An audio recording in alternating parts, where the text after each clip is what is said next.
సురక్షిత flight architect doctor Shubha Venkatesh Iyengar, Padma Shri 2026. India's advanced visibility system ఏర్పరిచిన వ్యక్తిగా ప్రసిద్ధి చెందిన డాక్టర్ శుభ చిన్నప్పుడు కంటికి కనిపించని వాటిని కనుగోవాలనుకునేవారు. నాకు సైన్స్ అంటే ఆసక్తి. ఇది జరుగుతున్న విషయాల గురించి కొత్తవి తెలుసుకోవడంలో నాలో ఆసక్తిని పెంచింది. అందుకే నేను సైన్స్ తీసుకోవాలనుకుని నా సైంటిఫిక్ నాలెడ్జ్ ని సంతృప్తి పరచుకోవడానికి చాలా పనులు చేశాను. ఆమె 9 మంది తోబుట్టువులలో అందరికంటే చిన్నదైనా తన అన్నయ్య ఇంజనీరింగ్ నోట్స్ లో సహాయం చేయగలిగేంత పరిజ్ఞానం ఆమెకు అప్పుడే ఉండేది. ఆమెకు సైన్స్ అనేది పూర్తిగా సహజ సిద్ధం. ఆమె చదువులో ర్యాంకులు సాధిస్తూ టాపర్ గా నిలిచింది. అందువల్ల ఆమె పరీక్ష గాని ఇంటర్వ్యూ గాని లేకుండానే CSIR ఫెలోషిప్ ను కూడా సాధించింది. మెటీరియల్ సైన్స్ లో ఆమె చేసిన PhD తక్కువ ఖర్చుతో కూడిన థర్మోఫిజికల్ ఇన్స్ట్రుమెంట్స్ అభివృద్ధికి ఒక మైలురాయిగా నిలిచింది. అది అనేక మెటీరియల్స్ కోసం హై ప్రెషర్స్ ఇంకా టెంపరేచర్స్ వద్ద ఫేజ్ డయాగ్రామ్స్ స్థాపించడంలో అడ్వాన్స్ రీసెర్చ్ కు వీలు కల్పించింది. నిజానికి ఆమె రాసిన 3 పేపర్స్ ను నాసా కూడా తమ అధికారిక రిపోర్ట్స్ లో ప్రచురించింది. ఏళ్ల తరువాత డిఫైనింగ్ టెస్ట్ ఎదురైంది. ఇండియాలో ఒక కీలకమైన విజిబిలిటీ సిస్టమ్ సమస్యలను ఎదుర్కొంటోంది.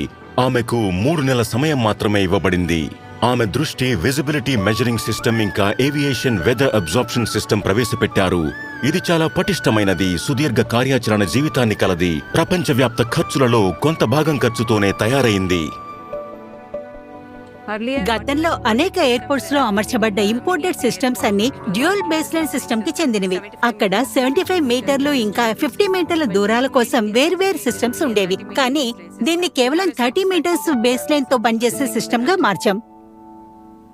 ప్రస్తుతం దృష్టి 171 ఎయిర్పోర్ట్స్ ఇంకా ఎయిర్ బేసెస్ కు సేవలు అందిస్తోంది. పూర్తిగా ఇండియాలో తయారైనది ఇది. ప్రభుత్వానికి కోట్లాది రూపాయలను ఆదా చేయడమే కాకుండా అత్యంత తక్కువ విజిబిలిటీ ఉన్న పరిస్థితుల్లో కూడా పైలట్లు సురక్షితంగా విమానాలను దించేందుకు వీలు కల్పించింది. ఇప్పుడు దీనిని WMOతో పాటు ICAO కూడా ఇతర దేశాలకు సిఫార్సు చేస్తోంది. ఏవియేషన్ కు అతీతంగా DRDO ఇంకా DRDLకు సంబంధించిన అనేక కీలక జాతీయ ప్రాజెక్టుల్లో డాక్టర్ శుభ నైపుణ్యం కీలక పాత్ర పోషించింది. ఇది ఆమె శాస్త్రీయ విచక్షణపై ఉంచిన విశ్వాసాన్ని, అలాగే ఆమె కృషికి ఉన్న విస్తృత వ్యూహాత్మక ప్రాముఖ్యతను ప్రతిబింబిస్తుంది. కాబట్టి అత్యంత విశిష్టమైన తన కెరియర్ అంతా అన్ని రకాల విద్యాపరమైన మరియు వృత్తిపరమైన పురస్కారాల రూపంలో గుర్తింపు పొందడంలో ఆశ్చర్యం లేదు. నేటికి భారతదేశం ఇంకా ఎంతో సాధించగలదని ఆమె నమ్ముతోంది. దేశానికి అవసరమైనట్టుగా సేవలు చేస్తూనే ఉండాలని అనుకుంటాను. కొత్త వ్యవస్థలు రూపొందించడం, నూతన పద్ధతులను అభివృద్ధి చేయడం ద్వారా దేశానికి సహాయం అవసరమైనప్పుడల్లా సిద్ధంగా ఉంటాను. డాక్టర్ శుభ వెంకటేష్ అయ్యంగార్, పద్మశ్రీ 2026. कोटि कोटि नमस्कार।